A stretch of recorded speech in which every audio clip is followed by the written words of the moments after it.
All right, a few jobs I've done on the XH. I'll just run through them. I changed that thing there to a nicer looking switch. It looks actually near new, so wherever this was on a pretty nice car, or a car that was damaged, whatever.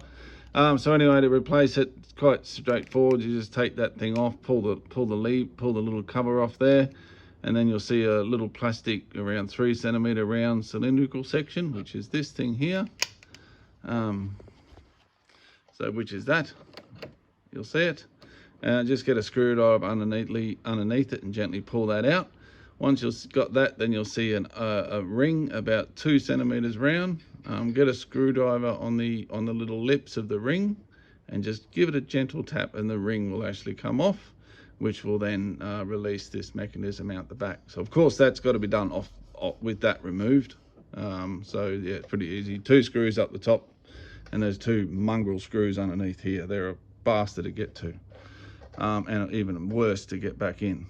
So anyway, so that pops off, and then to get the cover off, once you've got it off, it's easy. Just get a fine screwdriver, and then that'll just pop off, or you can just give it a hit from the back, and that'll pop it off. So the other job I did was replace that. When I was replacing that, I found that the actual support channel that supports the windscreen here, that water had obviously sat in here, and it rusted just the top section of the bloody window support bracket. So that was a bit of an eye-opener. No other damage, no other rust, just that top section. So it must have had a little leak, and water just sat in there for whatever amount of years. So luckily I had one spare from the other XE door that I have spare. So I just changed that over. They're all the same mechanism, so it's pretty straightforward. There's a bolt down the bottom, and you just pull it out, push the window a bit out of the way, and then you just pull it out. So of course you've got to get the mirror off, which can be a pain. So bolt, and bolt here. And then you've got to sort of maneuver it with using the bloody channels on the back. So you got to sort of maneuver it in and around. So you got to loosen stuff off. I had to take this off. I couldn't get it in without it, but it might have been just because it was a replacement, an existing mirror. I don't know. So I had to get that off, but that's easy. That's just a screw, and then just screw here, and you just slide it out. It's easy to do. So anyway, so the switch, it's easy. There's a plug on the back of it. So just when you're removing the plug, just make sure you use the, this is the old one. You'll see that's the bloody thing, legs in the way. All right, so you'll see there's the little, where the latch goes, right? So that there is where the little clip goes, and you push that down. So it just doesn't push down well at all. So get a screwdriver and come from this end of the plug. So come from the plug up and lift that piece of plastic up, and then the plug falls off. But if you try and push it in with that, push it in and then pull it, it just won't work. It just doesn't flex enough. So go in with a fine tip screwdriver and push in from that direction, and then lift that upwards, lift the plastic up, and then the plug just falls straight out. So mine was left and right would work, up and down didn't work. So anyway, so I put another one in from the car I found at the wreckers, and it all good. So everything else is all good now. The window was a bit of a bastard to get lined up right. So this one down here has got a bit of adjustment on it. So if it's having a bit of battles with it, you can adjust the bottom one down there. The one on this side doesn't adjust. So the other thing I had to do was the lock mechanism was stuffed. This was rusted. So rusted got into this in here, just because the car was sitting for eternity. And this mechanism had been forced at some stage by someone obviously wanted to get in, but the car was locked. So this was all buggered up. But you'll see normally it's loose like that if the car's locked. But yeah, this is actually broken internally and rusted and seized. So to get a replacement one of those, which luckily I found for the wreckers at 20 bucks, which is actually quite cheap compared to what they are on eBay.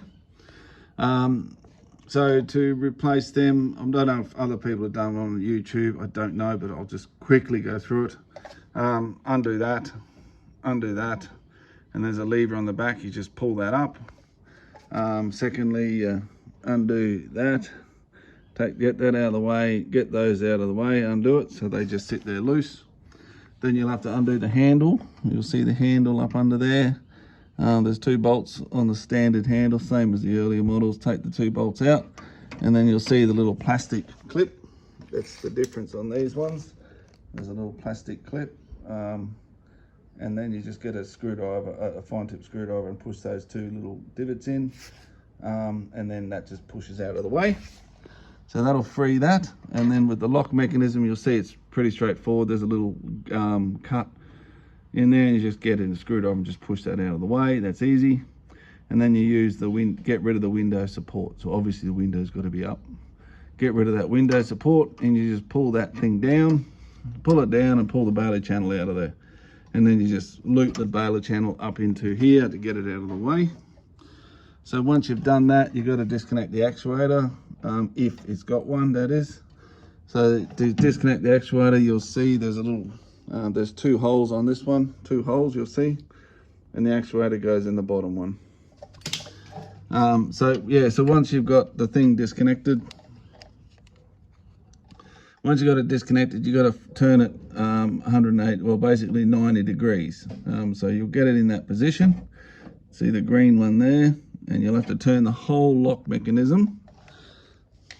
So in the car like that, you got to turn the whole lock mechanism out and then allow that thing to be pushed down. So you'll see there, so it sits like that. So you got to turn it, and then push it down like that. There's enough room to do that in there. It's fine, it works. It's just a bit fiddly, not massively time consuming. So yeah, obviously to replace it, you just follow the reverse order, but don't forget to put the bloody lock up through there first before you put it in. So you just put it in very roughly. Yeah, just mount it in there, just loose. Just mount it loose. Make sure the lock is up there, out of the hole, and then you start connecting. So connect that back up, connect this back up. Slide that back in, put the handle back in, put the handle setup back in. But the only thing is, before you do that, make sure you check your old one, what height that bar that was set at. So you'll see they've got an adjustment on them. So this actually does turn around like so. So you copy the old one, otherwise you'll end up not being able to open the door with the door handles if it's not the right height. So you can see that one there, it's basically up the top. So mine, even though I copied it, it still was wrong. So I had to take the door handle off like twice to get this adjusted into the right spot, so that when I lifted up the door handle, it would actually work the mechanism on the side. So anyway, do that towards the last job anyway. So yeah, obviously, obviously when you reverse it, make sure you do the same thing you do here. Put that actuator back in, and yeah, obviously tip it 90 degrees, push the lever back in, etc, etc. But yeah, so make sure you do that. So basically follow the reverse pattern on doing that. Yeah, so once you've done that, you'll obviously need to get the window back mounted in the right position. So like I said, just a quick adjustment of that screw here, push them in, and then that window should roll up and down really well. Yeah, so give it a test if you want. Just make sure you wind the window down in case you have to adjust it.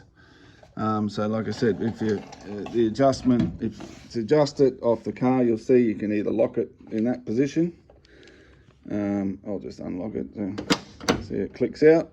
So to adjust it without opening and shutting the bloody door 15 times, you just use the little lever like that, push it over, and then you can check it, and that'll unlock it. So check it with the key and all that, but obviously make sure when you're checking with the key, you've got to shut the door to check it with the key. So yeah, that's what you've got to do. So those are the jobs I've done. They're time consuming, fiddly, but not too bad. So last thing was the trim. I found some, I've got those two, I've got those to go back in, but I'll put that on with the trim. So I found a driver's side door trim. So the only problem is it was off a earlier model. It was off the XH Series 1. So yeah, so I had to re-drill, had to drill those holes on the driver's door to fit that thing that comes with the XH2s, and also with the panel, with the other one on the passenger side. So that one was fine, it was a like for like. So I just repainted with some interior trim. I've got to do another coat tomorrow. But I've had to fix a whole bunch of the little bits on the back. A lot of them were broken. But so anyway, look, it was way better than, this is a really good door trim now. Basically brand new now. Got that thing, like I said, I had to do all the holes. All this must have been on the XH2, so I had to redo all them. So I just made a template and redid them, but they're the same door trim. They just need to be redone with the holes to suit the different little bits that sit underneath. Yeah, so that's where I'm up to, which is good. So I'll get the door trim on tomorrow. I'll give them another coat tomorrow morning. Just using the standard door trim paint. It's the stuff I bought from Repco. It actually matches pretty well, perfectly off the shelf, which is good. Just chuck some plastic primer on it first, and then you put some door trim paint on. So that's the color I use. That's just fabric paint, and that's just the plastic primer, all stuff I bought from Repco. So that's just the stuff like that. That's it there. It's the dark grey one anyway. Right, so everything else is looking good. I'm happy with how everything's turned out. So I painted all the door trim pieces as well, so they're all painted. Yeah, she's looking really good. Everything's working well. So I've just got to do some more bits and pieces. So like I said, the only thing I'm waiting on parts wise, I've got the window ready to, I've got the windscreen actuator ready to come out. So just to remind people, when you're removing the actuator, them have got to be in the vertical position, because what happens is they've got to be pushed. It's got to be up that end. So the actual mechanism arm's got to be up that end. If it's up this end, you can't get the bloody thing in. So upright position to turn the wipers on, and then just turn the car off when it's in the upright position. Then you can just take the arms off, take the arms straight off, and away you go. Gee, that's tight. I don't know. Oh, I'll have to have a look at that. So anyway, yeah, all good. Oh, the other thing, I repaired the windscreen crack. I went and bought some stuff at Repco. Look at that. It is gone. Absolutely 100% vanished. So it is absolutely gone. You cannot see it. It is fully repaired. So, which I couldn't believe it. I literally couldn't believe it. I thought, no way this stuff works this good. But that crack is gone. You literally can't find it. You can't see it. There's no evidence of it. So I was so friggin' happy. Ridiculously happy. I just couldn't believe that a crack like that could be repaired, but it was. So the kit I used was, again, from Repco. I did a shop at Repco, by the way. I don't support them, I don't care less. I just shop whatever I feel like. That's just the kit there. You can buy it. That's the windscreen repair one. You don't use that. You just use the goo. You just use the goo only. So you clean it. Follow the instructions. It's pretty straightforward. But I spent ages on it. So where the crack was, you give it a really good clean. You use a razor blade to clean the surface if you need to, as in if it's got chips or whatever. But mine was just a straight crack. So I put the stuff on very slowly, just over, just dobbed it on all the way down. And then I got the heat gun and heated it from the other side. Not excessive, but heat, so it's hot, but not stupid hot. So I just 10 seconds of heat gun, just going back and forward, and then just tapped it gently, tap on the other side. And then I went away, came back 20 minutes and did that again. I did it 4 times with the heat gun, tapping it, in between other jobs. So once it was about an hour and a half, and about 3 coats of the stuff I put on here, and about 4 lots of heat gun work with tapping it. So once I've done that, I'll put the little UV strips on there, which you'll see in the kit, and then put it out on absolute bolting direct sunlight. If it's a shitty day, probably leave the glass repair for another day, because if it's not in really bright sunlight, the stuff just doesn't set right. So I was lucky. I had a freaking, well, Darwin, it's stifling hot and also bright as buggery day. So I just drove the car out and left it in the sun for an hour. So it did its thing. And then I just peeled it off and cleaned it, and it is perfect. It is gone. I can't even see it from any angle, which I honestly didn't believe that these things would work like that, but it did. So, like I said, it took the instructions say nothing like that. The instructions say leave it for half an hour, 25 minutes, but I left it for a lot longer than that because I wanted a good repair. So anyway, I don't need to replace the windscreen. So that's a bloody ripper. So yeah, the only other thing I'm waiting for parts, being in Darwin, I've got to wait, is the new door seals. So I'm just going to reuse these because these are grey, coarse, and the ones you get from all the shops are all black, so they're no good. So I'm just going to strip the rubber off the new one and just stick the rubber on there. That'll be fine. But other than that, she's good. She's looking good. I'll get that done, and then I'm essentially, all I got to do is get the brakes and the tyres on, and she can go and get some miles up. I'll go and get a temporary rego sticker for it, and then that'll let me take it to the brake shop just for a final inspection. They're all bled. I just want someone else to look at it, just for brakes, for the sake of safety reasons. Go get rego, and then I'm going to work out what I'm going to do. I'm not sure whether I keep going.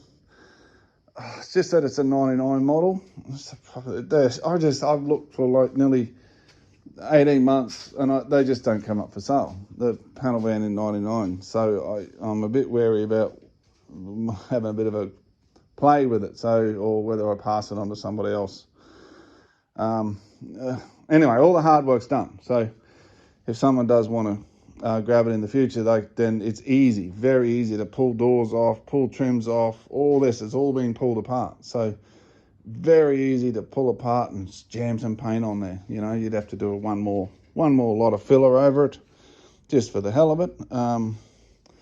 But she's straight, she's rust free, and she would be a very good project if someone wanted to put her in the shed for whatever. But I'll see what I'll do. I'm just going to get it registered first and go from there. Anyway, yeah, so I'll leave it at that. So I'm happy with progress, and yeah, I hope this is informative to people with those few jobs that I had to get done, and the jobs that I'll be doing over the next week or so once the parts get here. Righto, done. I'll disappear. Cheerio. Have a good one.